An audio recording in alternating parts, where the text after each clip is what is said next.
Olá, seja bem-vindo ao PLSS TI nas Nuvens. Hoje, com orgulho que eu apresento o nosso convidado Rodrigo Fragola, que é especialista em segurança há muitos anos. Uma carreira brilhante, um palestrante que hoje ocupa a cadeira de CEO da OHSEC. Rodrigo, seja bem-vindo ao PLSS TI nas Nuvens. Muito obrigado por estar aqui com a gente. E primeiro eu queria que você contasse um pouquinho de você. Você é de Brasília, se formou aí. Qual que é a tua história? Ô, João, primeiro, muito obrigado pelo convite, né? Uma parceria já de alguns anos nossa, né? E vamos lá, né? Eu sou aqui de Brasília, eu formei em 1996, que já tem um bom tempo que eu estou envolvido com segurança. Na realidade, eu trabalho com segurança desde 92, não é? Bolsa, estágio, sempre tive envolvido com essa área de segurança. Até porque, na época, dentro das universidades, começou-se a utilizar muito Linux e não tinham muitas pessoas que conheciam Linux na época. E o Linux tinha um pouco essa pegada da segurança em relação ao Windows na época, por ser multiusuário, não é? Por ter uma segurança de arquivos mais fragmentada, você poder trabalhar com grupos. Na época, o Windows não tinha isso. Então, a gente sempre tinha uma pegada mais de segurança. Então, eu comecei dentro da faculdade, trabalhando lá no CPD, trabalhando no laboratório de informática,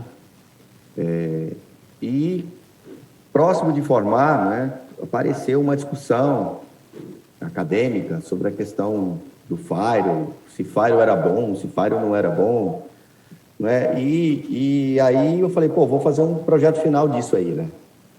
A coisa estava começando ainda, os firewalls que a gente tinha implementado, que a gente tinha implementado nas universidades, nas empresas, praticamente não existiam, não era uma coisa difundida. A maioria deles eram firewalls de IP, né? Eles não tinham essa questão da tabela dinâmica, etc. Você tinha que configurar a ida, configurar a volta, conhecer a troca de portas de protocolo, etc. Quer dizer, você não tinha muita facilidade. E a gente montou um grupo, não é, para fazer o TCC nosso, projeto final. Estudamos a teoria, não existia documentação, não existia livro, não é? Quando a gente começou a fazer o projeto, então todo o projeto era baseado a gente pesquisava no Ghost, né? Pesquisava naquelas ferramentas Waze, não tinha Google, né? E a gente tinha acesso a papers, grupos de discussão, e muita discussão, se valeria a pena, se não valeria a pena, a questão do delay, etc. E aí, a gente começou a fazer esse trabalho, e eu lembro que nós conseguimos desenvolver não só um firewall, como conseguimos alterar o kernel do Linux, que era uma coisa nova na época, no Brasil, onde a gente não tinha muito, a gente não tem até hoje programadores para isso, mas na época a gente conseguiu fazer.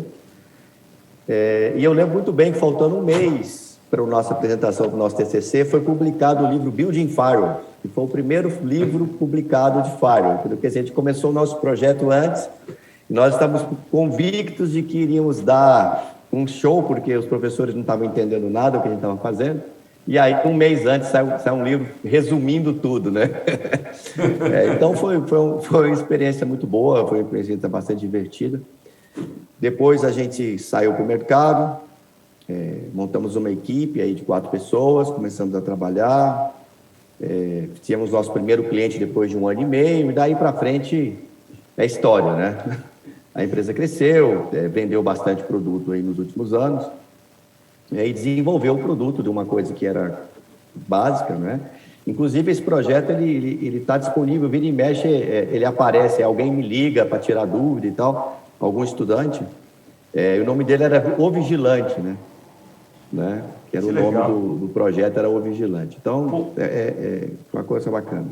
Que legal, Rodrigo. E aproveitando esse gancho aí que você contou, como é que você começou, né? Eu queria que você introduzisse aí para nós por que esse tema de segurança da informação começou lá atrás, né? Quais foram os primeiros gatilhos para as empresas, para as faculdades começarem a olhar para a segurança da informação, e queria que você trouxesse até hoje aqui como é que está esse cenário.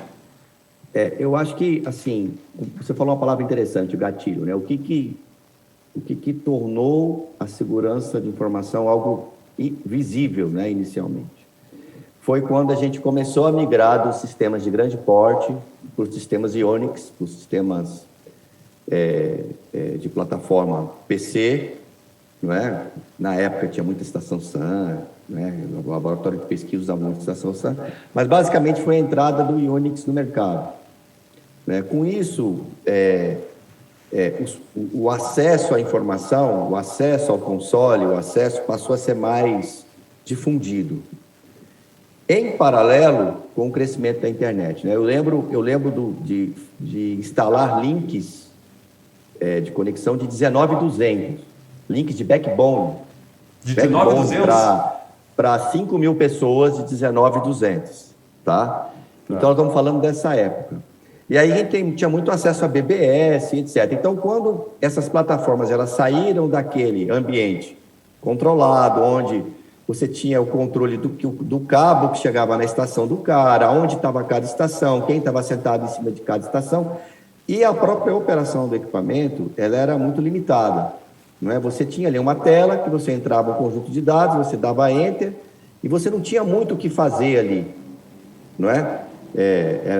Era uma grande máquina de escrever colaborativa, né? Vamos lá, os grandes portes eram grandes máquinas de escrever colaborativas que eventualmente faziam algumas continhas, somava, dividia e fazia alguma coisa, né? Obviamente tirando a área científica, que é outra conversa. Quando isso passou para as estações e a internet começou a entrar, as pessoas começaram a se conectar e aí começaram os problemas, porque a segurança ela não vinha de fábrica, né? Hoje, quando você instala um Linux, ele vem todo fechadinho. Antes, quando você instalava um Linux lá atrás, que demorava quase 3 semanas para você arrumar o drive do CD-ROM, o drive do disquete, a placa de vídeo... A placa de vídeo, então, era uma novela, né? Você tinha que compilar pedaço de código, certo? E tudo isso vinha aberto, não é? Porque a internet ela foi desenhada desse jeito, e os ambientes acadêmicos eles foram desenhados desse jeito, não é? E quando você começa a introduzir essas máquinas abertas, as pessoas começam a brincar, né? A ter acesso à pasta do outro, não é? A ter acesso à informação de outras pessoas. E tudo surgiu, no fundo, como uma grande brincadeira, não é? Tanto é que no mundo hacker, né, o hacker ele não gosta, o hacker, que é aquele cara que é estudioso, que quebra as coisas como uma disciplina, né? O hacker não como algo mal, mas como uma das várias disciplinas da tecnologia, é uma coisa bacana. Por quê? Porque ele surgiu dessa época, né? Então, eu penso que foi justamente nesse momento que eu tive assim, o prazer de estar vivendo nessa época. Eu só não cheguei a programar com cartão perfurado, que eu entrei, acho que 1 ano depois que o cartão perfurado foi banido. Mas eu cheguei a trabalhar com grande porte, tanto no Serpro como no ONB, consegui a programar em Pascal, em grande porte, cheguei a usar ambientes, né, de grande porte, então consegui pegar bem essa transição, né, de um mundo para outro. Tá? Então, acho que o gatilho principal foi esse. E tem mais, em paralelo, quando os PCs começaram a surgir, né, o McAfee, né, começaram a aparecer os vírus, porque, nota, era tudo aberto. A segurança não era uma coisa que... Nota o seguinte, quando o cara que trabalhava lá no grande porte e pensou, putz, agora eu vou colocar a coisa no micro, ele pegou aquele conceito e jogou no micro. Né? Então, para ele, não ia ter problema de segurança. Né? Olha que absurdo, criar um sistema operacional que você consegue invadir a área de execução de código, área de dados, jogar código em área de dados e redirecionar isso. Quer dizer, o DOS, ele nem sequer passou pela cabeça a segurança de alguma coisa. Né? E o Unix ainda era um pouco mais seguro, porque você tinha proteção de memória, mas ele vinha todo aberto. Você tinha que ir lá fechar as portas, tirar os diretórios e etc. É um trabalho dificílimo, né? Eu imagino... Isso. Hoje você fazer isso com internet, né, Fragola? Você digita no Google, o cara que é técnico vai, procura, se vira.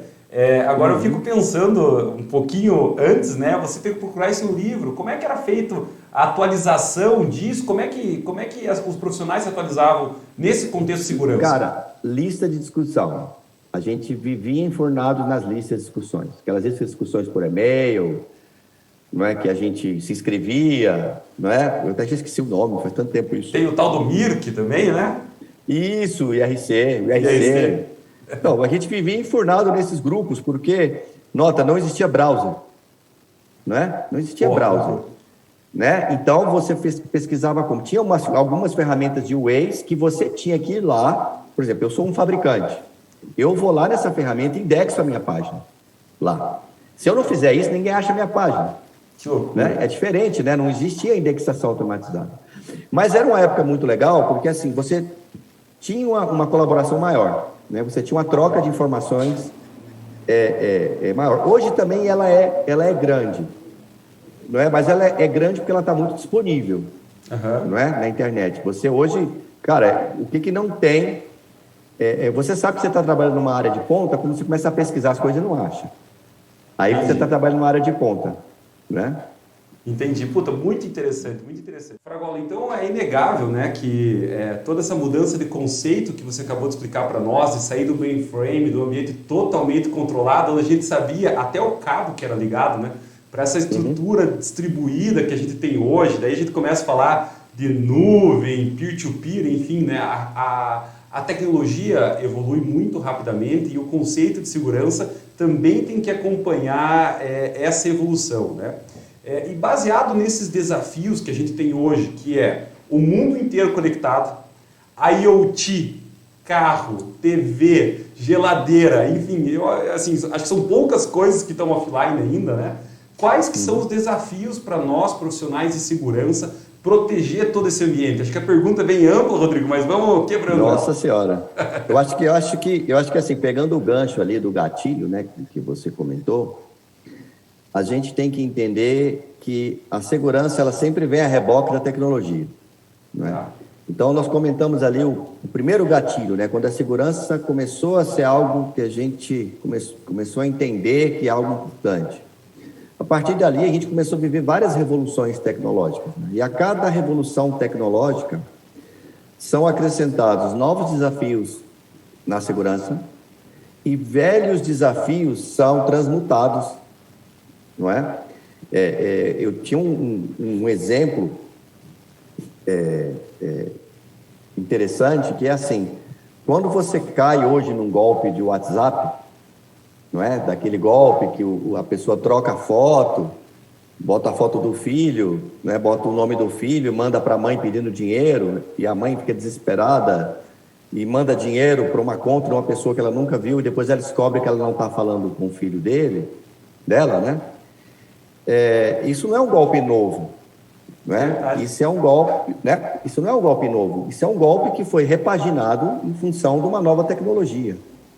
Não é? Então, por exemplo, o que a gente espera do metaverso, dos mundos virtuais, né? Caso eles de fato tenham alguma relevância na sociedade, que é algo ainda que é questionável nesse momento. Mas vamos supor que eles tenham relevância, a gente vai ver o quê?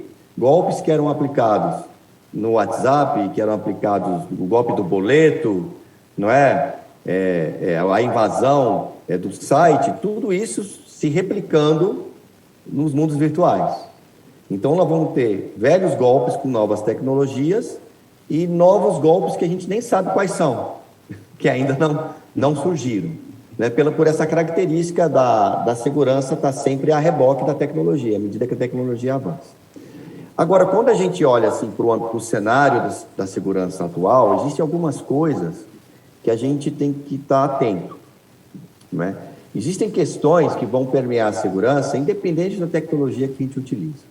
A primeira questão é a criptografia e o sigilo de dados, que é algo assim que não foi resolvido do ponto de vista social, né? Existe tecnologia, existem soluções, mas do ponto de vista social isso não foi resolvido ainda. O segundo item é a autenticação.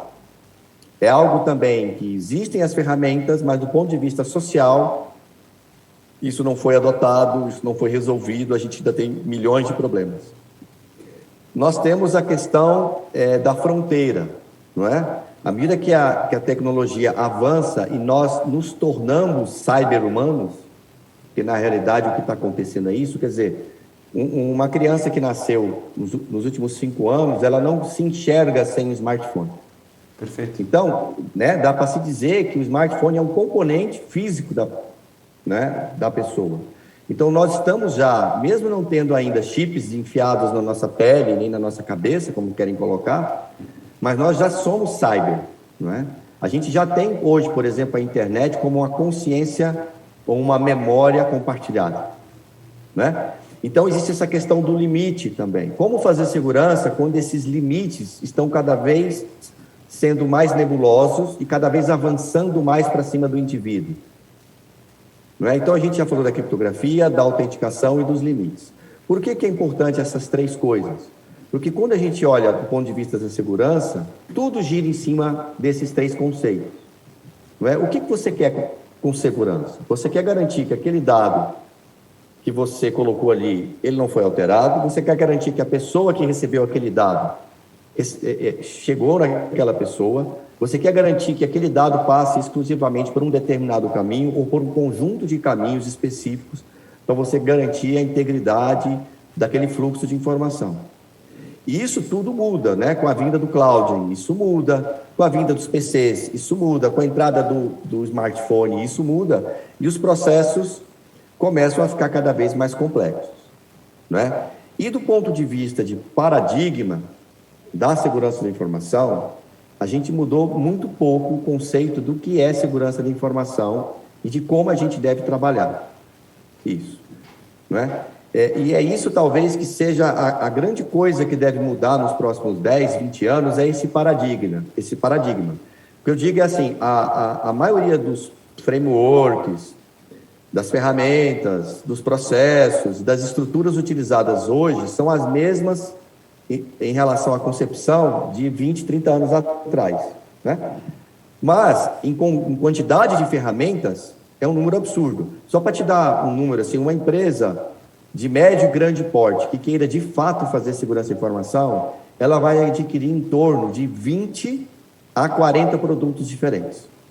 Caraca, que muitas vezes não se conversam entre si, e daí tem toda a carga de configuração, a carga de trabalho, porque, Rodrigo, vendo você falando assim, tudo bem, adquirir a ferramenta é possível, com o dinheiro você faz isso, mas e você ter também do outro lado as pessoas para operar isso, isso é um grande desafio, né? Não, é um grande desafio, e a segurança ela tem um problema. Por que, por exemplo, nós não temos hoje um grande integrador de segurança que dá a solução para tudo, né? Porque a segurança ela acaba morrendo no detalhe. E quando a gente fala que algo morre no detalhe, significa profundidade. Significa o seguinte: quando uma grande marca, um grande player começa a comprar outros players, começa a se unir para tentar montar uma solução que seja abrangente, ele acaba perdendo em qualidade. Faz sentido. Né? E aí ela acaba perdendo em profundidade. Por isso que você vê sempre pequenos players se despontando, não é? Com soluções pontuais, bem elaboradas, que vão atender bem um determinado nicho de mercado, né? Enquanto outros grandes players ficam patinando ali. Eles aparecem ali nos catálogos e tal, mas eles acabam não sendo os queridinhos do pessoal mais viciado na computação. Então, na hora que o cara escolhe uma solução, ele acaba, olha, eu vou escolher esse CIEM aqui, mas na hora de escolher um EDR, eu escolho esse outro aqui. Pô, mas esse CIEM tem um EDR. Mas o EDR dele não faz isso, não integra com tal coisa, eu preciso. E aí você acaba criando uma camada por trás de serviço que é muito poderosa, não é? E que tem ali os seus benefícios e as suas falhas também. Eu sempre digo, quando você vai estudar na camada de serviço, né, e você é um cara de mercado, você conhece isso, a gente começa a estudar os compliances e os frameworks. Né? E uma coisa que eu sempre digo para os meus clientes é o seguinte: quando você tem um problema que é resolvido com um framework e um compliance, é que esse problema nunca será resolvido. Né? Porque se ele fosse resolvido, ele não precisava de compliance nem de framework, ele seria resolvido. Significa o seguinte: que você vai ter que conviver com ele o resto da sua vida. Perfeito. Né? É aquele paciente que tem uma doença congênita, que vai tomar um remédio e que ele vai ter que tomar esse remédio a vida inteira, mas se ele parar de tomar esse remédio, aquela doença piora ou ele morre. É a mesma coisa. Então, quando você entra na área de serviço, você tem um calhamaço enorme de frameworks de atuação, um calhamaço enorme de compliances que você tem que seguir. Por quê? Porque segurança nunca é 100%, aquela velha máxima de sempre. Não é? E aí, por ela não ser o 100%, ela vira um buraco sem fundo. certo? Então, quando você pega esses 3 fatores que eu comentei, né, que é a criptografia, a autenticação e a questão do limite, da superfície de ataque que a gente chama, certo? Reduzir essa superfície de ataque, você tem por trás ferramenta, você tem por trás consultoria, você tem por trás framework. E tudo isso tem um custo, né? E hoje, a gente tem uma competição muito forte entre o que é o risco, quais são as ferramentas que a gente vai investir nelas de fato e quanto a gente vai gastar em mão de obra para fazer com que essas ferramentas funcionem. Então, é muito comum, por exemplo, você encontrar empresas que investem muito em ferramenta e investem pouco em mão de obra. O que acontece? Você tem boas ferramentas funcionando com configurações aquém da capacidade das ferramentas ou até desalinhadas com o modelo de negócio. Por outro lado, às vezes você tem empresas que não investem em ferramentas, usam tudo software livre, investem bastante em mão de obra, certo? E você tem um conjunto de processos e pessoas que executam bem aquelas ferramentas, mas eles chegam num limite onde eles não conseguem ir mais por questão de tempo, por questão de recurso, de braço, como a gente diz, porque as ferramentas freeware consomem muito recurso. E você tem o terceiro caso, que não tem nenhuma das duas coisas, né? Certo? E que no Brasil, infelizmente, nos últimos anos, que a gente vem sofrendo uma crise financeira e política, econômica, desde 2014, 2015, né? A gente tem crise em cima de crise, e depois do Covid, e crise em cima do Covid, e crise política. O que tem acontecido com as companhias? Elas têm deixado a segurança um pouco de lado do negócio. Então, quando a gente olha para fora, a gente percebe que a segurança hoje ela virou quase que uma vertical, como o banco de dados virou uma vertical, né, o DBA e etc. Ela virou uma vertical, um pilar do processo de tecnologia, não é? Aqui no Brasil esse pilar ele está meio trincado, não é? Por causa desse processo longo de 5, 6, 7 anos de desinvestimento ou falta de investimento. Então não é difícil, por exemplo, a gente encontrar no mercado empresas que faturam 700, 800 milhões de reais por ano, com um firewall de pacote na porta funcionando, e só. Com, por exemplo, metade das máquinas só com antivírus. Né? Com, por exemplo, não tem nenhum profissional responsável pela área de segurança. E nós não estamos falando de empresas que faturam pouco, né? É um valor substancial. E, então, isso gera uma insegurança que a gente chama. Aí, quando a gente olha para o risco Brasil, do business digital, isso gera uma insegurança na cadeia de supply. O que significa isso? Você pega uma Petrobras que investe fortíssimo em segurança, só que ela precisa de fornecedor. E o fornecedor dela precisa de outros fornecedores. Como é que está a cadeia de segurança disso aí? Não é? E aí, quando você olha para isso, você vê várias falhas no processo. E os hackers estão se tocando disso. Quer dizer, que é mais fácil hoje eles atacarem a cadeia de suprimentos de um grande alvo do que, por exemplo, atacar o grande alvo. Não é? Vamos dar um exemplo que é público, né? A SolarWinds, que é uma empresa que desenvolvia software de gestão de energia. Isso. E isso era vendido nos Estados Unidos para várias empresas de governo. O que os hackers fizeram? Eles atacaram a SolarWinds, colocaram dentro do software dela um código malicioso. Então, quando a SolarWinds fazia update do código dela para os clientes dela, abriu um backdoor para que outras pessoas pudessem entrar no sistema. Não é? Então, o que o hacker fez? Ele atacou o fornecedor do governo para poder chegar no governo.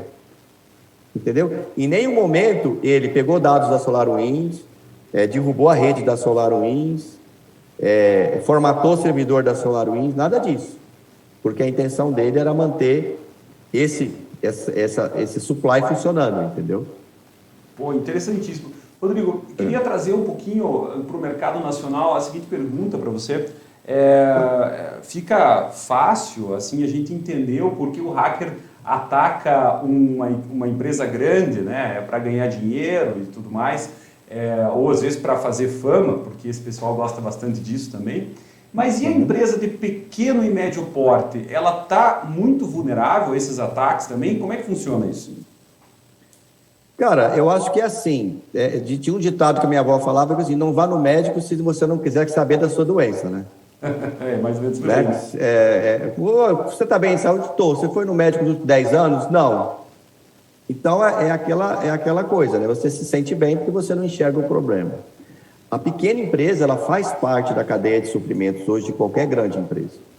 Né? Tá certo. Ela vende para o governo. A minha empresa de médio porte, ela compra de fornecedores de pequeno porte. Né? Ela recebe visita do técnico lá do VoIP, né? Do cara que vai subir o servidor não sei da onde. Quer dizer, existem outros fornecedores. Então, a pequena empresa, ela começa a entrar numa área de risco cinzenta, que é assim. Ela acha que ela é pequena, então ela não é importante. Então, se ela não é importante na cabeça, do ponto de vista de comparado com outras no mercado, eu não tenho valor no alvo. O problema é que esse alvo, ele tem caído de valor, não é? Em 2001, era caríssimo fazer hacker, né? Fazer hacktivismo, era caríssimo. Hoje, é muito barato. Você baixa uma ferramenta, você começa a trabalhar, com 6 meses de atividade, você já consegue fazer um monte de coisa. Então, assim, não é uma coisa de outro mundo, não existe tanta pesquisa para se iniciar. Tem muita coisa pronta, né, na internet. Mas, Rodrigo, nesse ponto que eu quero chegar, por que alguém começa a brincar se torna hacker, né? Por que ele começa a atacar alguém? O que esse cara vislumbra? Tá, vamos lá. Existem 2 tipos de pessoas, né? Aquele cara que é o curioso, que é o técnico, que quer se especializar em segurança, e esse é um dos caminhos que ele pode ter de aprendizado, e é válido, é um caminho válido, né? Que é aprender, não atacar os outros, obviamente, porque isso hoje é um risco muito alto, tá? Teve muita gente que fez a fama atacando as empresas e depois mostrando para as empresas qual que era a falha. Hoje isso é muito perigoso, porque só o fato de você atacar, você já entra numa área cinzenta legal, né? Então o correto é você estudar, aprender e vender o seu serviço de forma honesta e de forma clara para o seu cliente, não atacar alguém sem ter essa autorização, ou participar dos campeonatos de caça ao bug que existem por aí. Então existe esse caminho que é o caminho bacana, o caminho do estudo, o caminho da colaboração. Só que, assim, existe outro caminho que é o associado à criminalidade, né? E aí é importante deixar muito claro que é o seguinte: esse caminho, ele não é traçado pelo hacker que é estudioso. Ele é um cara que estudou um pouco, conhece, sabe mexer com as ferramentas, né? E ele se associa às redes criminosas. Então, nós estamos falando de hackers que são associados a coisas muito, muito pesadas, entendeu? A tráfico de arma, a tráfico de droga, tráfico de gente, tráfico de órgãos, tudo que é errado e mais um pouco, esses grupos fazem, né? Esses grupos, eles não ficam só atacando digitalmente. Então, existe esse grupo de ataque. Essa situação, ela piorou um pouco mais nos últimos anos, porque nós vivemos hoje o que a gente chama de guerra de quinta geração, tá? É uma guerra onde você não tem o objetivo de destruir o seu inimigo, mas você ter o controle, você ter a informação e tirar proveito disso.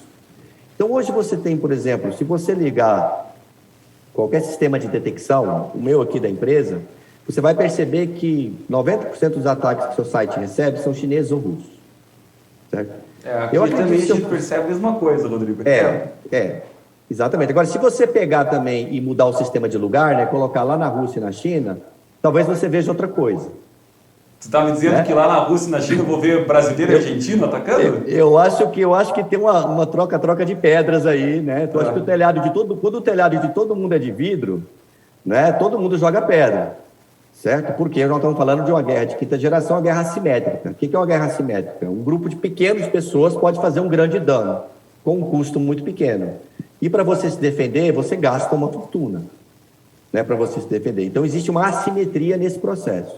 Então, hoje a gente vive essa guerra de quinta geração e ela não é nova. Se você pega lá os documentos do Snowden, nós estamos falando de projetos de grampos, né, patrocinados pelos Estados Unidos desde 2001. Né? Então, a gente vive, então, uma guerra onde quem puder colocar um grampo em alguma coisa e difundir essa coisa, ele vai estar pondo, né?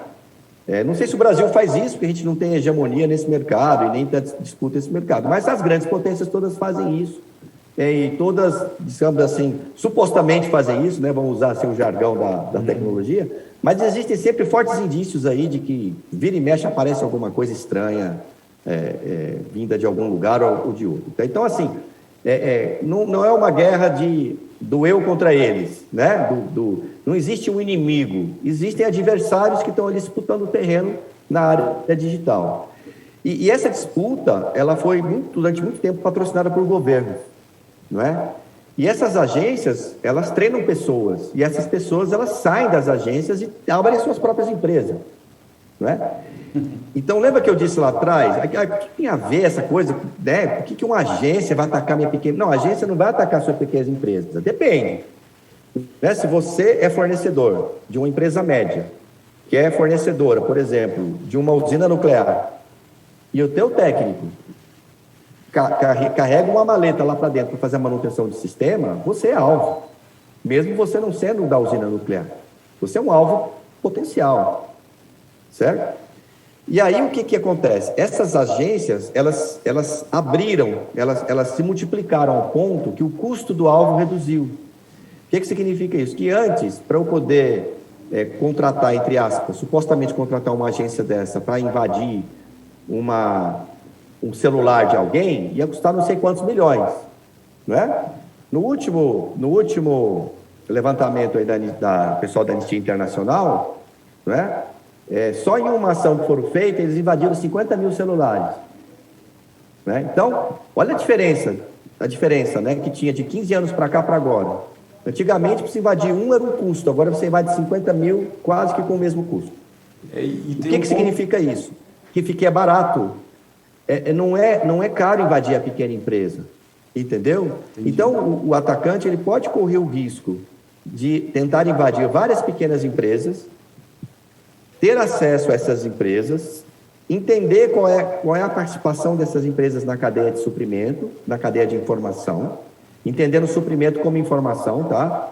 Vamos supor, um escritório de advocacia que atende causas estratégicas de uma companhia é uma pequena empresa, né? Geralmente ele tem ali 15... Os escritórios de advocacia que a gente costuma atender, que são grandes, eles têm ali 15 máquinas, 30 máquinas, 10 advogados, não é? E acabou, né? Esse cara, se um atacante entra ali dentro, olha a quantidade de informação que ele tem privilegiado, né? E é uma informação já, digamos assim, filtrada, condensada, analisada. É uma informação que vale muito mais do que um download de um banco de dados. Perfeito. Né? Download de um banco de dados vale o quê? Você tem que olhar aquele dado, tem que entender aquele dado. Às vezes você não consegue entender o dado, né? Perfeito. Então, eu acho interessante, né, Rodrigo? Você falou que 15 anos atrás era muito caro a gente contratar uma empresa para fazer uma invasão no celular ou no computador, hoje está mais barato. Uhum. E também tem um outro ponto. Há 15 anos atrás, as nossas informações não estavam todas no celular. A gente tinha ligação ali, quem sabe mensagem de texto. Hoje a gente tem WhatsApp, foto, tem todo o log de GPS, enfim. Então, além de ter ficado mais barato o ataque, esse ataque tem um potencial muito maior, porque tudo está ali. Isso, e como eu te falei, ele ganha escala, né? Esse ataque que eu falei para você dos 50 mil celulares, ele é um ataque, ele não foi um ataque, está público, né? Rodando na internet, isso não é um ataque de um hackerzinho, isso é um ataque de uma agência contratada por um governo, ou 2 governos, ou 3 governos. Nós estamos falando de alvos, assim, jornalistas, adidos de embaixada, gente de alto nível. Nós nem chegamos a falar, por exemplo, de atacar o celular do seu filho, entendeu? Porque essa automatização, esse barateamento faz com que o cara faça um esforço mínimo para atingir um número enorme de alvos e ter sucesso, por exemplo, em, sei lá, menos de 1% desses alvos, né? Certo. Só que, sei lá, 1% de 1 milhão é número pra caramba, né? Não é pouca coisa. E se você cobrar, no caso do ransomware, né, que a gente nem chegou ainda lá para falar sobre isso, mas no caso do ransomware, você cobrar $100 de 1% de 1 milhão, é muito dólar, né? É muito Não é top. qualquer Mas, coisa. Rodrigo, É muito dinheiro. vamos pegar esse caso do ransomware, porque quem sabe isso seja uma coisa que afronta muitas das pequenas, médias e até grandes empresas. A gente tem casos aí bem emblemáticos de grandes empresas que sofreram um ataque de ransomware, né? Então vamos lá. O ransomware ele é um vírus que ele entra no teu ambiente, ele criptografa a informação, né? Ele põe uma senha naquela informação e só com essa senha, com essa contrachave, você consegue acessá-la. Mas aí fica a curiosidade. Como que o cara ganha dinheiro com isso? Por que ele faz isso? Vai lá. Tem várias observações. Você falou uma coisa que é o senso comum, né? Tá. O senso comum é isso. A gente tem que entender que o ransomware, ele é um malware que pode fazer qualquer coisa. Tá. Né?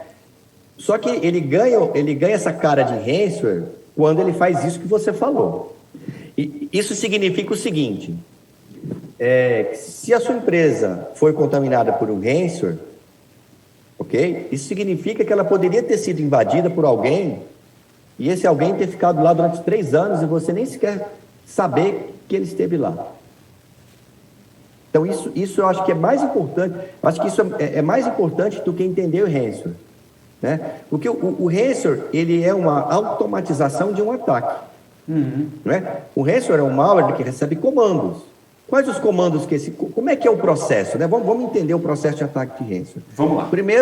Primeiro vamos falar de tecnologia, depois a gente fala de grana, né? De ransomware as a services, que a gente chama. Tá? Então, como é que o ransomware funciona? Primeiro, tem que ter alguém interessado em usar esse ransomware. Esse alguém, ele vai determinar uma superfície de ataque, né? Um sistema, uma vertical saúde, educação, financeiro, um banco específico, o seu sistema de milhagem de cartão, por exemplo. Nós tivemos vários problemas com milhagem de cartão transferido de forma errada, sistemas de pontuação e etc. Então, ele escolhe um tema, uma vertical. A partir daí, o hacker produz esse artefato específico para esse processo. E aí você tem um processo de infiltração desse ransomware, que pode ser um e-mail, uma página falsa, um pendrive jogado no chão, né? Podem ter vários processos aí de entrada, alguém de dentro da companhia, né? Que vamos começar disso mais para frente. A partir do momento que esse ransomware entra na máquina, ele faz uma avaliação do ambiente e ele começa a transmitir informações para fora e ele começa a tentar fazer uma coisa que era escalar. Porque o objetivo do atacante é que, mesmo que ele seja descoberto, ele continue no ambiente. Então, o que ele pode fazer? Ele pode contaminar uma impressora tua, entrar lá dentro e ficar caladinho, enquanto ele vai lá mexer no seu banco de dados. Aí o cara do banco de dados descobre, não é, que o banco de dados foi corrompido, vai lá e reformata o banco de dados, limpa, arruma, beleza. Mas você tem uma cópia lá dentro da impressora tua, né? Paradinha, caladinha ali esperando. Por isso que uma desinfecção é um processo complexo, certo? Porque o bom atacante, ele vai sempre deixar um plano B, um plano C, um plano D. Ok. Então ele tenta fazer isso que a gente chama de escalar, né? Escalar a prioridade, que é ter um acesso melhor. Então ele invadiu a minha máquina. Eu só tenho acesso ali àquela minha máquina, não sou administrador nem nada. Ele vai tentar escalar. Algumas vezes ele vai tentar atacar a senha de alguém, mandar alguns e-mails falsos em meu nome e tentar entrar em outras máquinas. Em outras situações, ele tenta explorar bugs de sistema operacional. Por exemplo, o WannaCry. Por que o WannaCry teve tanto sucesso? O WannaCry explorava um bug específico do Windows que dava direito ao acesso de administrador. E a partir daí ele fazia o que ele queria. Então, a partir do momento que você clicasse no e-mail e desse uma execução de alguma coisa, baixasse alguma coisa e executasse, ele automaticamente invadiria a sua máquina e começaria a invadir todas as máquinas do lado. Né? Legal. E por isso que grandes empresas tiveram que desligar o equipamento, etc. Mas a maioria dos ransomwares, hoje, nem sempre utilizam esse tipo de recurso. O que eles fazem? Um e-mail mesmo, né? Contando uma historinha. Aí depois a gente pode falar mais para frente de phishing. Então, entrou.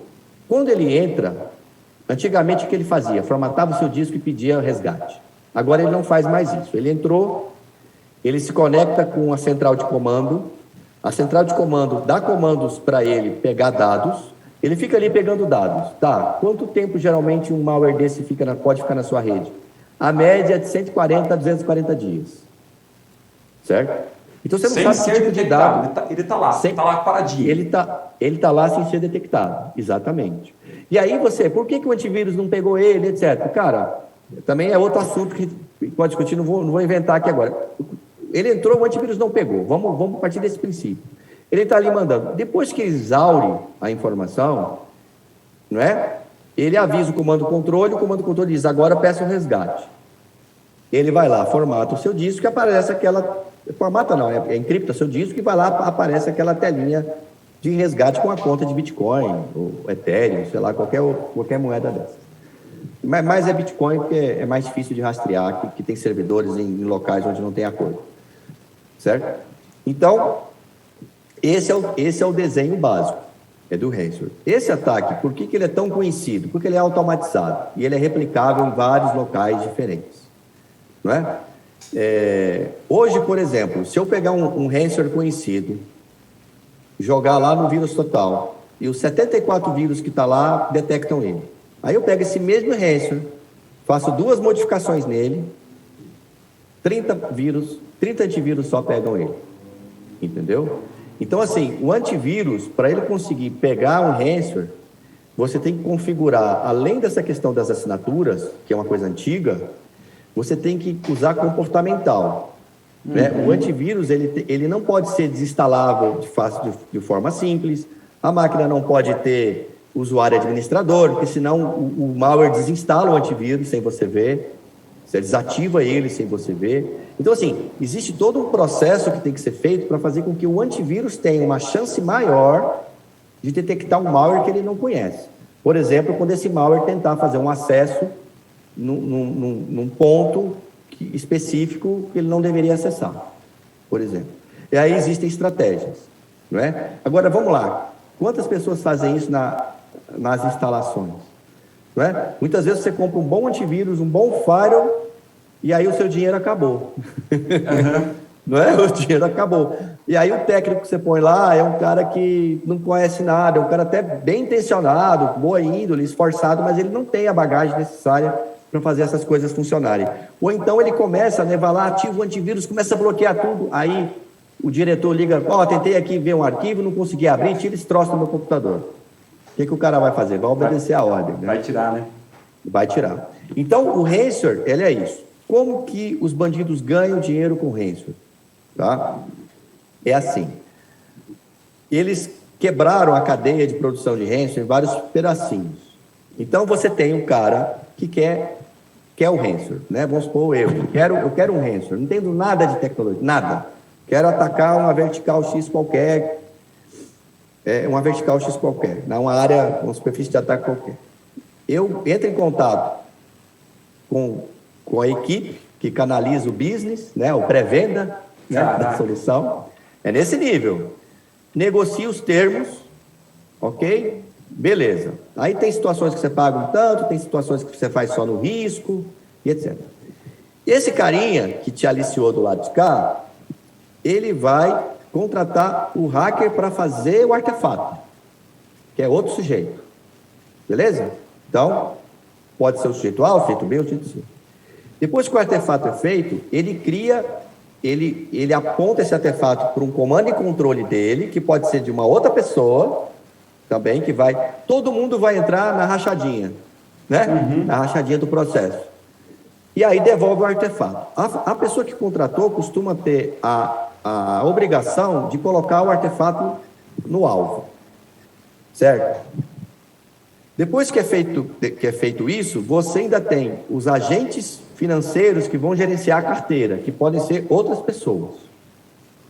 Né? Então, a partir do momento que esse ransomware começa a rodar e o dinheiro começa a cair naquela carteira específica, o gerente da carteira começa a distribuir esse valor para quem fez o malware, para quem aliciou, né, para quem contratou e para quem distribuiu, entendeu? Entendi, mas estrutura totalmente organizada, hein? Totalmente organizada. E com um aspecto muito interessante. As pessoas nunca se veem. As pessoas nunca pegaram na mão uma da outra, elas não sabem quem são as outras pessoas, elas conversam com nickname, tá? Na Deep Web. E assim, E a corda mais fraca desse processo, geralmente o cara que é pego, é o primeiro, né? É o cara que é aliciador. Quem são esses grupos? Esses grupos a gente não sabe quem são. Existem suposições, não é? Recentemente, de que alguns grupos desses são protegidos por governos, né? E aconteceram dois fatos que são muito interessantes de desmonte desses grupos recentemente. Um foi um grupo associado à Rússia e o outro grupo que não era associado a ninguém, mas os Estados Unidos conseguiram desmontar eles em 10 dias de operação.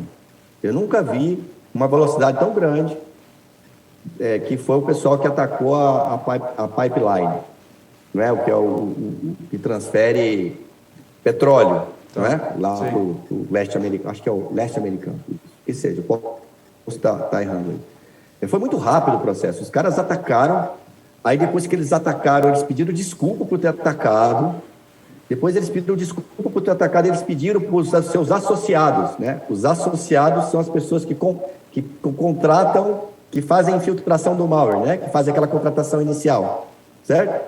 Que seus infiltrados escolham melhor seus alvos e 15 dias depois a rede de comando e controle deles caiu. Deixou de existir e o grupo foi desmontado. Mês passado aconteceu algo parecido com o grupo russo. Tem inclusive imagens deles aí sendo presos na casa deles e etc. Aconteceu uma coisa muito parecida com um grupo russo não, um grupo supostamente apoiado pelo governo russo. Então, para você ver que assim, se a sua empresa é atacada, não vai acontecer nada, você não vai pegar o hacker, a polícia não vai te ajudar, você vai abrir um BO, não vai acontecer nada, o cara está lá no outro país que não tem relação nenhuma com o Brasil, os acordos internacionais são muito frágeis nesse aspecto, né? A não ser quando é do lado dos americanos, é bem forte. Mas, assim, da gente pedir as coisas é difícil, né? E, de repente, essas situações são resolvidas em 10, 12, 15 dias, né? Quer dizer, os grupos ficaram tão grandes que eles começaram a incomodar. Aí eles vão lá e desmontam os grupos. Muito interessante. Mas isso aí é igual o Escobar, né? Prendem o Escobar. O que aconteceu? Apareceram mais 300 Escobarzinhos embaixo dele, né? Então, é isso que acontece. Então isso cai por terra, né? Aquela ideia romântica, né? Que o hacker é o menino que está lá no fundo da casa dele com o computador. Isso aí já não existe mais, né, Rodrigo? Há muito tempo. Que interessante. E é um serviço que pode ser, que supostamente pode ser contratado por qualquer pessoa, né? Qualquer pessoa pode contratar esse tipo de serviço. E nota, o ransomware, ele é um malware que foi programado para ser um ransomware. Ele pode ser um malware que pode ser programado para ser outra coisa. Então, se você pegou um malware hoje, né? Se você pegou um ransomware hoje, significa que você não tem o mínimo necessário para operar. Assim, às vezes é meio grosso falar isso, assim, esse tapa na cara, né? Você não tem o mínimo necessário para operar na internet hoje. Então, se você pegou um ransomware, não adianta você fazer uma supermobilização, ir lá e botar o sistema no ar, certo? E não olhar, fazer um estudo de caso, olhar para dentro e entender, afinal de contas, aonde que eu errei nisso aqui? Né? É isso. Muito interessante. Rodrigo, e tem surgido agora um comentário muito grande em ransomware operado por seres humanos, né, by human. O que é isso aí? Isso é um negócio diferente, interessante, mas não é um negócio novo, tá? Isso ganhou fama aqui no Brasil por causa daquele caso do Ministério da Saúde, de uma operadora agora, que é o seguinte, a brincadeira, entre aspas, séria, é assim, olha, eu sou um ransomware que eu não preciso de malware, tá? Eu abro um link no Telegram, penduro um monte de gente lá dentro. Isso aconteceu, tá, gente? E viro e falo assim, 50 mil reais por semana para alguém que me dê um acesso em tal superfície de ataque. Né? No caso ali, isso foi feito por uma operadora. Né? Então, os hackers estavam oferecendo 50 mil por mês para que alguém de dentro da companhia... por mês não, por semana, para que alguém de dentro da companhia fornecesse acesso privilegiado. para isso, né?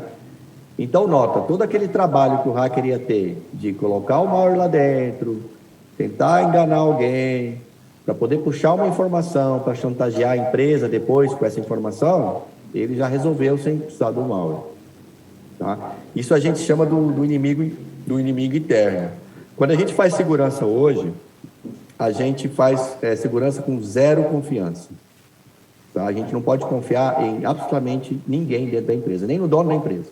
A gente pode confiar, né?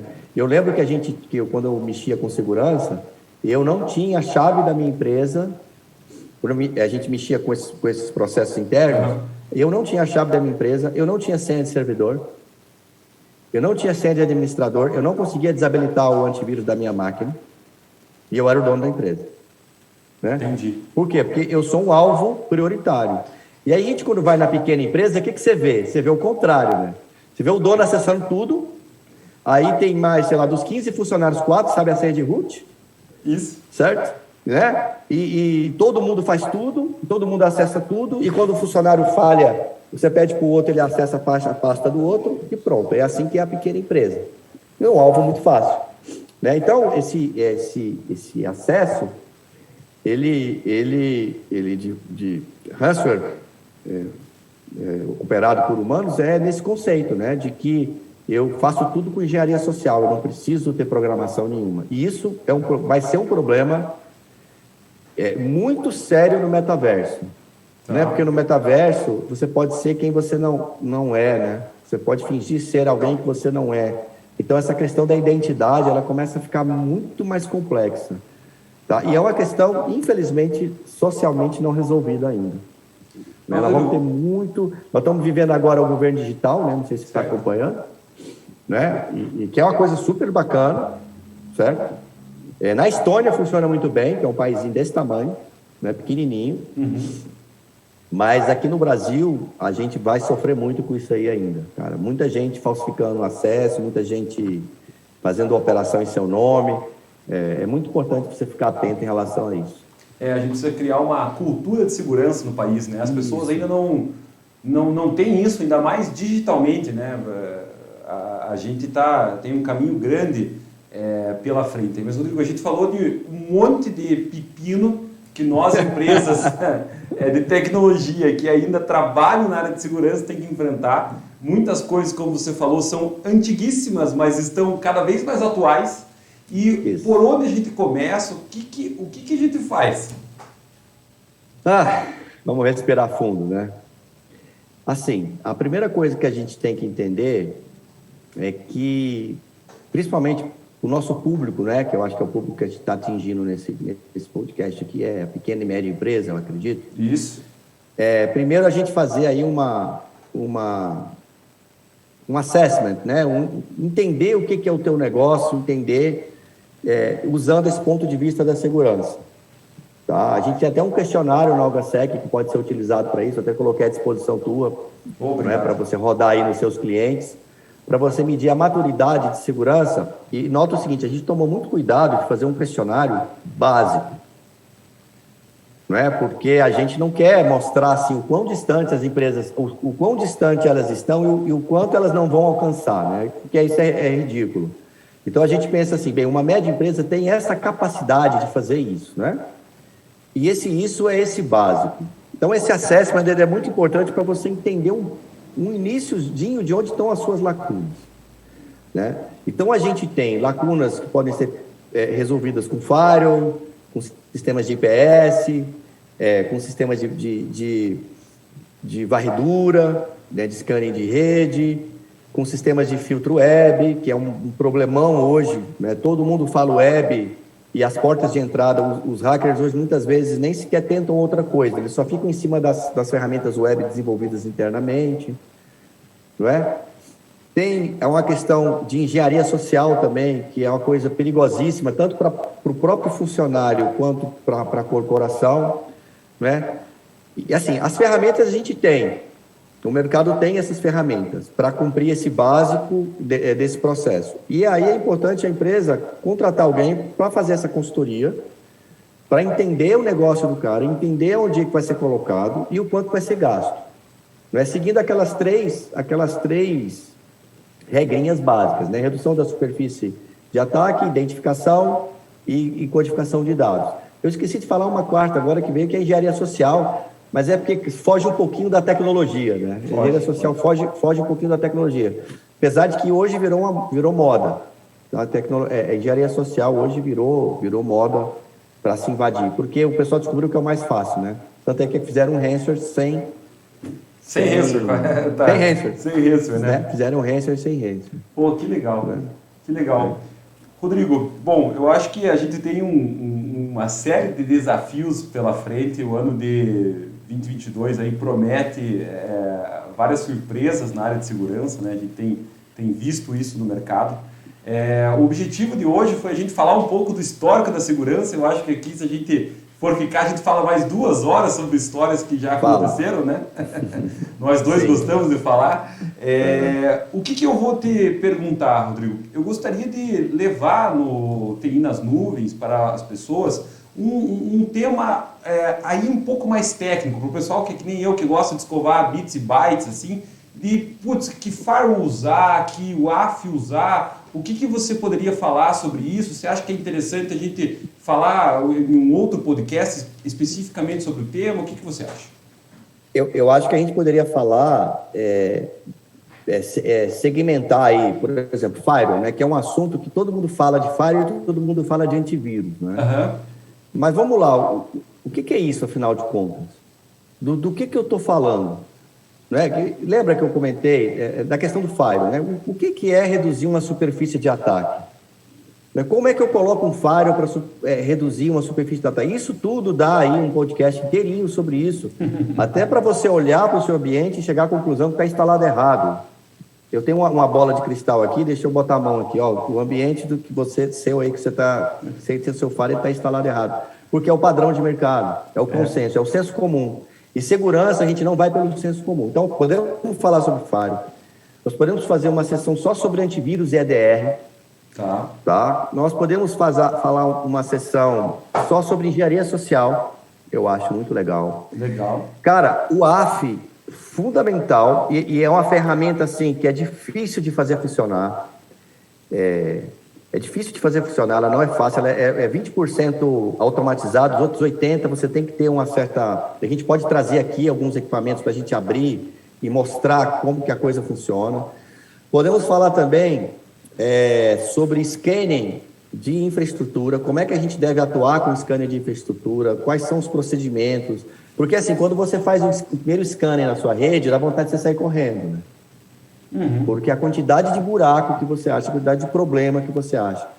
E talvez o scanner hoje que está mais em moda, que é o scanner de aplicação, né? de dinâmico e de código-fonte, que tem se tornado cada vez mais o maior problema de segurança. Qual é? O software desenvolvido em casa, que usa muitos componentes de terceiros lá no GitHub, e tem um excesso enorme de compartilhamentos. É aquele desenvolvedor que aprendeu a programar copiando e colando, né? A gente não é da nossa época isso. A gente não tinha essa vantagem, porque hoje é uma vantagem. Codificava, né? Hoje você busca módulos completos. Eu preciso de um módulo que faz um desenho, o cara vai lá no GitHub, gratuitamente puxa esse módulo, pluga na aplicação estratégica dele e manda para o cliente. E o que ele roda naquele módulo? Não sei. Cara, isso é o que rola hoje na área de desenvolvimento. Então, tivemos um bug recente do Log4j, né? Uhum. Né? Que afetou praticamente todas as implementações de Java que utilizavam esse log para registrar alguma coisa no log. Né? Então, assim, e nós estamos falando, chegou-se até a dizer que a gente ia ter um apagão na internet. Esse apagão não ocorreu, mas o número de ataques multiplicou assim por 20. Quando saiu o Log4j, a correção dele, começou a corrida contra o tempo entre as pessoas que queriam invadir a tua máquina e a sua capacidade de corrigir. Por quê? Porque as pessoas que estavam invadindo, elas não estavam apagando o banco de dados, elas invadiam, colocavam um backdoor lá dentro, para esperar você corrigir para te invadir daqui 1 mês, 2, 3 meses. Então, talvez a gente esteja só esperando um tempo passar para que esses ataques, eventualmente que foram bem sucedidos, começarem a ser utilizados. De uma coisa que já foi corrigida e que você já corrigiu. Mas como você demorou muito para corrigir, o cara já entrou e já está lá dentro. Né? Fragola, eu não tenho a tua bola de cristal, mas se fosse para eu apostar, eu acho que tu vai achar muito Log4j aí desatualizado, viu? Né? Nem mudado, né? Nem atualizado. Exato. Porra, aí você tá, sua bola de cristal tá funcionando igual a minha aqui. A minha tá dando mesmo tá piscando a mesma luz aqui. É verdade. Né? Eu acho que dá para fazer sobre melhores práticas, podemos chamar assim, né? Legal. De cada uma dessas verticais. E, de repente, uma vertical final aí, falando um pouco de CIEM, falando um pouco de como que essas coisas conversam umas com as outras, não é? Nós podemos pensar também em fazer alguma coisa nesse sentido, que não é tão direcionado assim para a PME, porque aí já estamos falando já de um outro patamar de gestão de segurança, não é? Mas é bom saber que a gente existe. Tem coisinhas que você pode fazer, né? Lógico. Né? Um bom profissional de segurança consegue fazer várias coisinhas interessantes. E o objetivo é levar conhecimento, né? Um conhecimento, uma linguagem acessível, enfim, para as pessoas saberem que existe e para o técnico ter o norte de onde começar, né? Por qual caminho seguir. Eu acho que esse papel é muito importante para a gente começar a criar o que a gente falou, que é a cultura de segurança nesse Brasilzão de meu Deus aí. Sim, a melhor coisa do mundo é a gente atender um cliente que tem essa cultura, que tem essa consciência. É muito importante isso para nós, né? O cliente mais difícil é aquele que não tem a compreensão, é aquele que vai mandar tirar o antivírus no primeiro problema que o primeiro arquivo errado que o antivírus detectar, ele vai mandar tirar o antivírus. Esse é o pior cliente de todos para a gente atender. Né? Então é importante esse trabalho teu, eu acho, né? Você atingir o teu público aí da região, né? E me coloca à disposição, inclusive, se for do seu interesse, a promover debates ao vivo. Legal. Vamos combinar. Para responder perguntas, trocar ideias, as pessoas trazerem problemas para a gente discutir potenciais soluções para esses problemas, sempre focando em tecnologia, focando em solução. Eventualmente a gente vai trazer produtos aqui para a gente poder exemplificar, para ficar mais fácil o entendimento. Legal. Mas o foco maior é na tecnologia e cultura, eu acho que o principal é isso. Muito bom. Rodrigo, em nome da Pelissari, queria agradecer você, a sua simpatia de sempre, a sua disponibilidade. Hoje falamos com o Rodrigo Fragola, um dos maiores especialistas de segurança do país, e vamos ter a honra aqui de trazer uma sequência de podcasts muito informativos para todos nós que gostamos de escovar bits e bytes, mas nunca esquecendo de entender o porquê que a gente está escovando esses bytes, né? O que no negócio nós vamos proteger e o que a gente vai fazer para mudar essa cultura de segurança no Brasil. Muito obrigado, pessoal. Muito obrigado, gente. Até a próxima.